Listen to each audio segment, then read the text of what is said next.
SewolStartups.com is an English-speaking community for workers in Korea. Designers, developers, and entrepreneurs share and discuss ideas, work, culture, startups, language, and integration to the market and life in the ROK. Networking in Korea when you don't speak the local language fluently can be hard. Sewol Startups wants to bring the currently fragmented community into one place where people can ask for help and advice and learn and make connections that will help them succeed in their career in Korea. Join today at SewolStartups.com. I'm Chan Storlin with your Korean News Update, brought to you by Korea FM in association with the Korea Observer and Asian Pop Radio. For more independent news and talk radio podcasts, subscribe in the iTunes Store with your favorite podcast application or visit KoreaFM.net. The Sewol Ferry is on its way to the South Korean mainland, where it will soon be searched for the bodies of 9 passengers who have remained missing since the ship's sinking nearly 3 years ago, an event that killed more than 300 students and other passengers on their way to Jeju Island.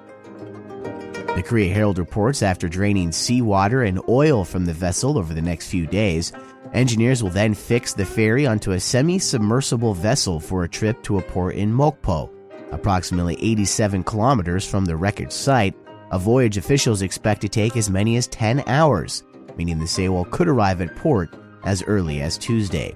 Authorities say prior to the search for the final 9 missing victims, the ship will go through technical and offload preparations, which may take 3 to 4 days, but add that the Sewol will be ready for inspection by April 1st. A U.S. think tank says satellite imagery has detected several vehicles or trailers at North Korea's Pyongyang nuclear test site, calling it yet another indication that Pyongyang may be near its 6th nuclear test.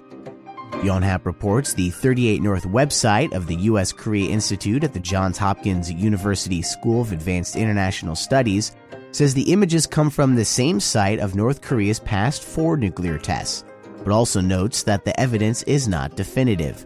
However, recently other news agencies, including Fox News, have claimed another North Korean nuclear test is imminent, noting items such as evidence that North Korea has finished digging new tunnels around the site.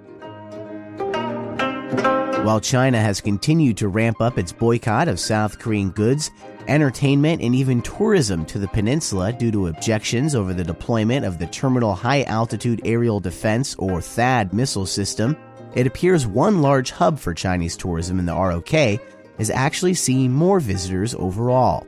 The Diplomat reports Jeju Island, one of South Korea's most iconic and popular tourist destinations, has seen an increase in tourism since the ban took effect, as South Koreans are now rushing to take advantage of the empty island. Chinese tourists in South Korea are often stereotyped as rude, trash-prone, and even dangerous, with recent incidents of Chinese tourists on Jeju Island going viral, such as an airport left completely covered in trash and an altercation that resulted in 8 Chinese tourists being arrested for severely beating 4 people at a restaurant. Chinese visitors make up 85% of foreign tourists on Jeju Island and are also key to the tourism industry in South Korea as a whole, where they make up 47% of all tourist entries to the country. The Diplomat notes that although domestic travel can bolster the industry for a time, as China's boycott of South Korea isn't likely to end soon, the ROK will need to look to other countries to maintain the growth that its tourism industry has enjoyed over the past decade.